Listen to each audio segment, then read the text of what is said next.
வகுப்பறையிலேயே சில குழந்தைகளை பாருங்கள், ஆசிரியர்களிடம் சகஜமாக பழகுற குழந்தைகள் இருக்காங்க. ஆசிரியர் கண்டாலே பயப்படக்கூடிய குழந்தைகள் இருக்காங்க.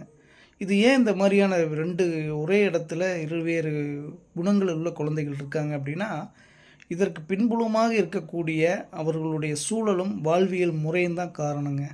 ஏனென்றால் மிரட்டி, அதட்டி, உருட்டி, எதையாவது சொல்லி பயப்படுத்தி கொண்டே இருக்கக்கூடிய சூழ்நிலையில் வளரக்கூடிய குழந்தைகளுடைய அந்த சப்கான்ஷியஸில் எதை கண்டாலுமே சந்தேகமும், பயமும், அச்சமும், ஒரு விதமான ஒரு இறுக்கமான நிலையும் உருவாகிட்டே இருக்கும். அதனால் எதையுமே அவர்கள் எதிர்கொள்ள முடியாதவர்களாக மாறிவிடுவார்கள்.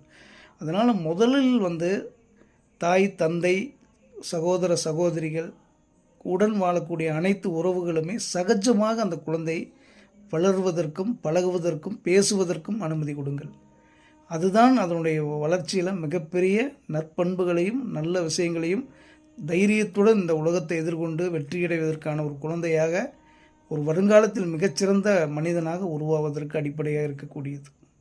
ஏனென்றால் குழந்தைகள் என்பது அந்த கூடையில் வெறுமனே காலியாக இருக்கக்கூடியது. அதில் நம்ம என்ன போடுகிறோமோ அதுதான் அவர்கள் எடுத்து வருங்காலத்தில் பிரதிபலிப்பார்கள்.